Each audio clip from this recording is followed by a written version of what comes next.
Good morning and welcome to today's webinar. I am Josh Phillips and on the support team along with Michael Dodds, our presenter today. For today's topics, we are going to review some options that are not frequently utilized in the system, but may make your CRM experience better. For today's agenda, we will be reviewing equipment tracking, field price notifications, and expense reporting. And as usual, going through a few user questions. And then to finish up, we'll be announcing the date of our upcoming oil and gas user group webinar. Some housekeeping. To ensure the best audio quality for all attendees, we have everyone on listen-only mode. If you have a question, please submit those in the question pane of your GoToWebinar control panel. If time allows, we will answer during today's session. If time does not allow, we promise to follow up offline. Like all Ledgeview webinars, today's webinar is being recorded and will be available on demand after the live session. All registered attendees will receive an email later this afternoon with an access link to the recording as well as presentation slides. Today, we welcome back our presenter, Michael Dodd, support consultant with Ledgeview Partners. Thank you, Josh, for that wonderful introduction. Hope everyone is doing well today. We got a lot of great topics to get to, and so let's just jump on in. First, we're going to start off with equipment tracking. This naturally leads to the question, what is equipment tracking? I haven't seen that in the system, or how do I utilize it? Equipment tracking is really the ability to log your existing equipment. You can set equipment categories. Really what that means is, tankers, hoses. You set the category of what the equipment is, and you can add new categories as well. You can add compliance items. So every 3 years, if you have an inspection, specifically state inspections that are required, you want to make sure you log those so you know when they're due, and you log them for each piece of equipment. And you can do that right in CRM. And you can also see previous renters or previous loan owners, and then also if you do rent to buy, you can see the previous owners of that equipment. You can also show you which account has the equipment currently. So let's say Josh's tanker group has your oil tanker out. You can see when they started renting that piece of equipment, and then there's a lot of other information that you can have. So it basically allows you to see where all your current equipment is and when that company started renting it. You can also set the transaction type. So like I mentioned earlier, the more common ones are renting, a loan out to a customer for the piece of equipment, and rent to own. So basically they're renting and then they will eventually own that piece of equipment themselves. You can also associate a contract to an account and the account equipment. So you can do a rental contract, loan contract. You can set these different contract types as well. And we're going to jump into CRM and show you how to do all of this information as well. And then you can log equipment requests. So if you have equipment requests that come into your company, you can always log that information in CRM, and you can set the status. So if they're active, they're pending, if they've been approved, you can set all that information right in CRM. So we're going to go through a specific scenario that's really going to touch on all of these pieces. So our scenario today is you have a new tanker and you want to log that information within equipment tracking. You want to log any compliance and specific due dates. Then you have a renter lined up. They emailed in saying, hey, I'm interested in a new tanker.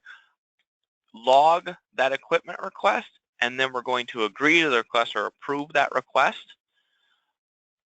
Associate the tanker to the new renter, and we want to make sure that we add a rental agreement contract as well. So let's jump into CRM and I'll show you how to do this. So within CRM, we want to go from our main drop-down menu, go to equipment tracking. First, we're going to start off with equipment. So we're going to log our new piece of equipment by clicking on new. And then once this loads, we'll have a bunch of information that we can put in. So we're going to put in oil tanker, and then you can put in the gallon information. If you'd like, write in the name. The name is really whatever helps you signify what this piece of equipment is. You can add an equipment ID. You can add in the storage capacity, the make, the model, manufacturer, the manufacturer part number, and serial number. Basically what this allows you to do is put as much information into CRM as possible that helps you know what the equipment has on it. And you can also write a description as well.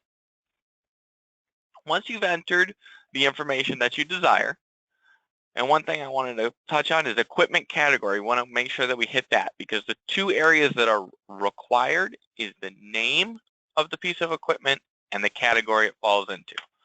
So if we look here, we have double wall tanks, hoses, we have lawn mowers in here, which actually wouldn't be used. This is a test environment. Then we have lube tanks and tank wagons. So we're going to go with a double wall tank for this oil tanker. And then we're going to click Save. Now the next part is we wanted to set our equipment compliance. So we want to add a new equipment compliance. And so what we're going to do here, the piece of equipment is the oil tanker. Then we want to look at what different compliance items are out there. And what we want to log is a 3-year inspection. So today's 5/12/2017. That means the due date for this 3-year inspection is going to be 5/12/2020. That way we know when the information is coming due, what needs to be done, and this can all be viewed within CRM. You can add any comments that you would like, how the last inspection went, things to make sure that you cover during the inspection, different information that you'd like to put in comments. Then simply click Save. And then we want to make sure that we had 2 named oil tanker, so it just wants us to make sure we're choosing the right oil tanker. So then we click Save. Now our equipment compliance is logged right in CRM here. Next, we want to make sure that we set the request for the piece of equipment. So we go back to our little drop-down caret next to equipment tracking, and we go to equipment requests. So we want to log our new piece of equipment request. So we click on New. Currently it's active. Then we want to know, okay, what's the account that's interested? Currently 1812 Paint and Body is the company that's interested in renting our piece of equipment. We can add a contact if we have a specific contact that we're working with. You can add the salesperson. The salesperson is Josh Phillips. And then what's the request date? When do they want this piece of equipment by? They actually want a really quick turnaround, so they want to have it by 5/15. 5/14 is Mother's Day. So 5/15, then we save. We can add any related records, so description, different products that they have. These are really just multi-line text fields, which means it's just free text that you could write in here, different information that you can put associated to this request. Once you've had the discussion internally and you determine, yep, we are good with 1812 Paint and Body taking this piece of equipment on 5/15, we change our request status to approved. The date approved is today. And who was this approved by? This was approved by me. Then we do the save. We save this. So now you can keep track of your equipment requests, who did the approval, how many you have approved. It's just another way to keep track of information that you might be using other systems for right in CRM. Now we want to go back and we want to write up our contract. So we want to go to Equipment Contracts and we want to set up a new contract. So that we click on New. We go to Account. So our account again is 1812 Paint and Body. That's the company that's taking our new piece of equipment. We've generated this contract today. We were able to get a quick turnaround, got it signed today, and let's say this is a 3-year contract, so this is going to expire on 5/12/2020. So now we have all this information regarding our contract. We can add in a description if we would like. We want to make sure we put in a contract number and a contract type. That information is set up through another field with another record within the equipment tracking section. So for contract, we have a 36-month agreement, a rental agreement.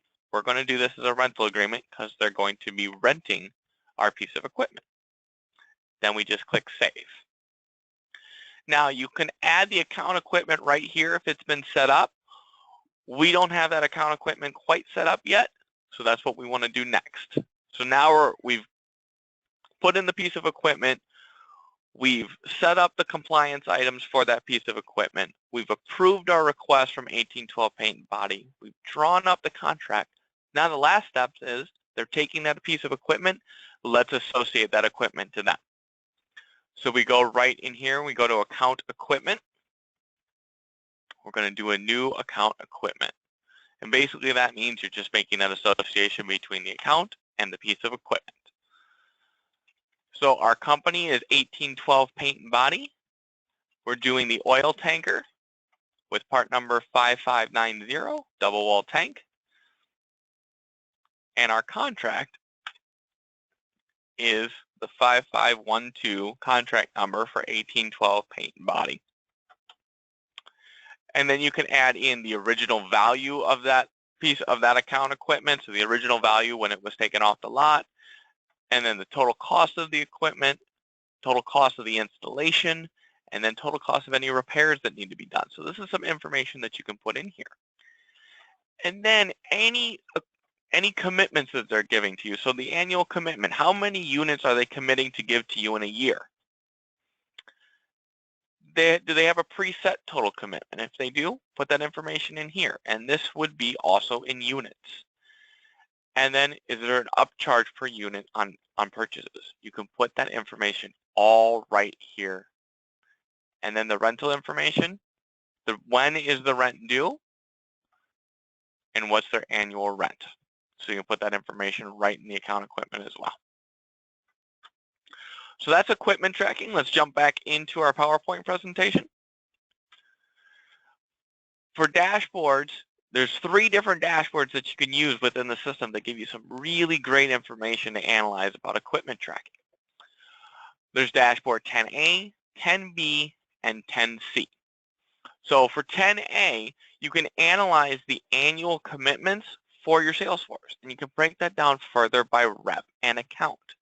So if you see here, I can select a specific user. So I selected myself, and I said show dashboard. So it's going to show me all the account equipments that I have out there with an annual commitment. So we can see here my equipment is 4,000, and then it's also going to show you the volume that we have associated. So your percent achieved is 0%. For dashboard 10B, it allows you to see all the account equipment with preset total commitments, and then you can analyze that by the owner, the transaction type, and the account. So you can see that right here in 10B.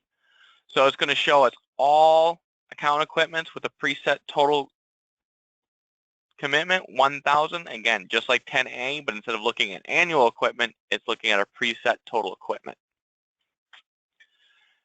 Then for 10C, it allows you to analyze your equipment for your entire sales force all in one place. It allows you to show you how many pieces of equipment they have rented out, how many accounts they have that have equipment, and the original value if you filled in that information. So as you can see here, you can break this down by transaction type. You can either show all types, or if you just want to look at show me all equipment that's rented out. And then if you only want to look at double wall tanks that are being rented, you would set transaction type to rent, equipment category to double wall tanks, and then it's going to show you this information right here. So Steve Rybrock, he's got 5 accounts with 6 pieces of equipment out. That means one account has 2 pieces of equipment rented. So that's all for equipment tracking. Next, we're going to go into fuel price notifications. What fuel price notifications does is it's a way of sending out your pricing to your customers in a very, very quick, simplistic email.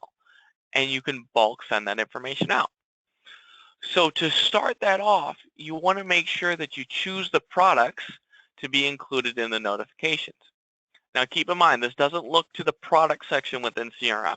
Fuel products are a completely different entity, and I'll show you how to set those up within CRM. New products can be added, and when you add those new products, you can set the minimum and maximum price for each and the minimum and maximum margin for each product. So let's jump into CRM quick. So from our main drop-down, we want to go to Settings, and we want to go to Field Notification Products. So we're going to add a new product, and we're just going to name this Fuel Demo. And this is where you set your minimum and maximum price. So if your minimum price is, $5 and your maximum price is, let's say, $15. Your maximum margin on this is $4. That's your minimum, and your maximum dollar margin is, let's say, $11.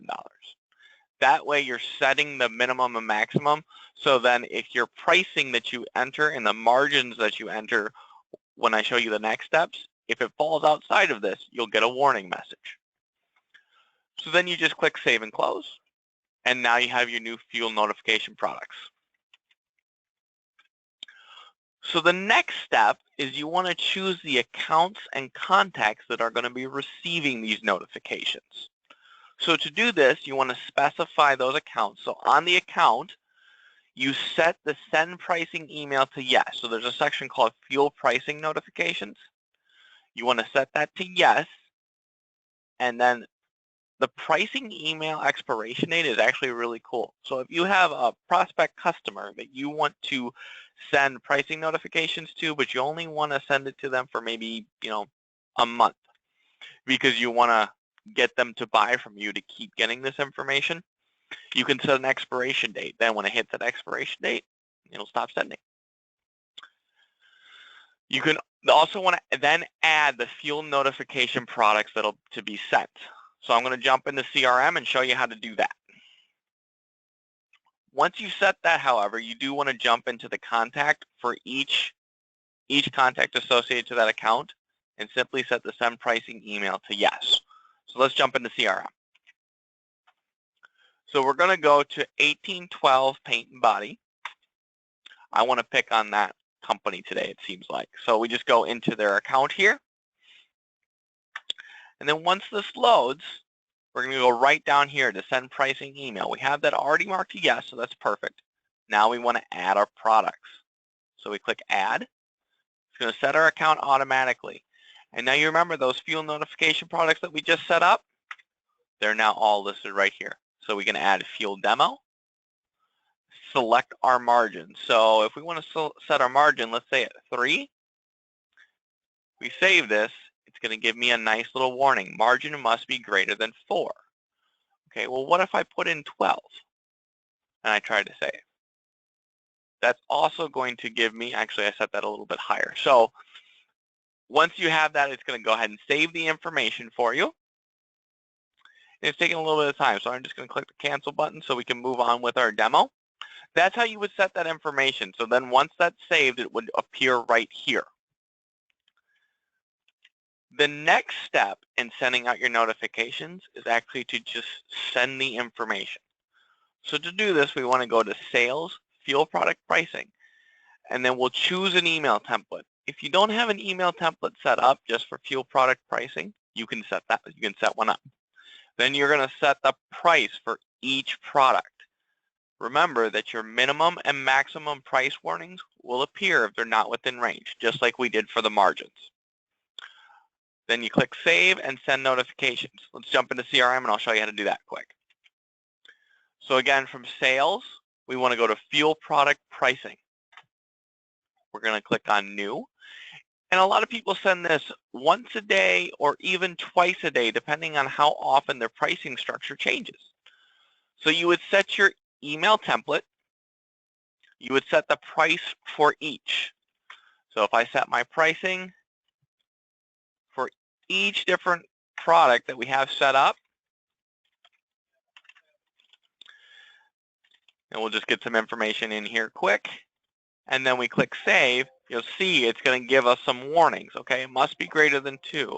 This one must be greater than 4.5. fuel demo, I apologize, I have my system screaming at you here.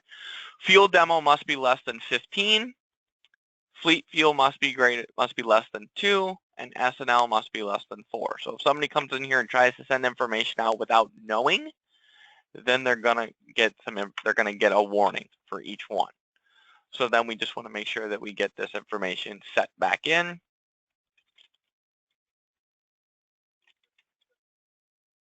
And then we change this if we make our saves. Sorry, this one must be greater than 1.5. So then we set that to 2.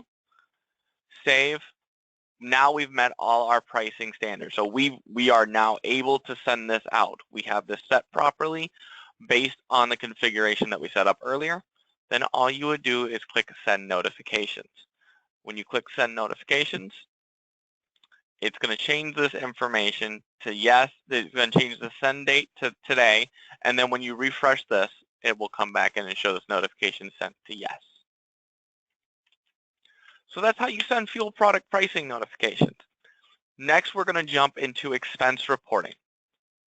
So that leads us to the question, why would you enter expenses right in CRM? CRM is already your one-stop shop for sales-related items. You know, your leads, your accounts, contacts, your sale of opportunities, the order history that comes into you. Why don't you put in expenses as well? Now it's all right in one area. So no more manual calculation of what the mileage reimbursement number is based on miles or how much you have for food and lodging. You can simply enter that in the CRM. It'll do an automatic calculation for you, and you can run a really nice, clean report as well. You can also add and remove expense categories. You can set the first day of the week to be Sunday or Monday. You can trigger a warning for excessive miles in one day. And you can also update that mileage reimbursement to a different number, and you can customize the footer of reports. So let's jump into CRM quick. So from here, we want to go to Settings, Expense Settings. So we're going to set our expense settings first before we show you how to do the actual entry of the expenses. So we click on Expense Report Settings. Just have a name. You can set your first day of the week to be Sunday or Monday. Excessive miles, this means if somebody travels for more than 100 miles and they try to enter that for reimbursement, they're going to get a warning. They're not going to be able to enter that many miles because we've set that as excessive. So that could be something that, you know, if you go over 100, you need to get special approval. And you can get that, you can have them come to you then for special approval. Report footer, when we run the report, this is going to be what appears at the bottom of the report. You can customize this and change this to whatever you want it to say. These are standard categories, you know, entertainment, lodging, meals, miscellaneous, and supplies. But if your business structure demands a new category, you can simply add that just by clicking the plus button. And then your mileage rate. You can simply update this mileage rate, or you can deactivate this mileage rate, set a new expense mileage rate, put a new date in, change the rate. Okay, so if we change this to 0.75, we click Save. Now we've set our settings.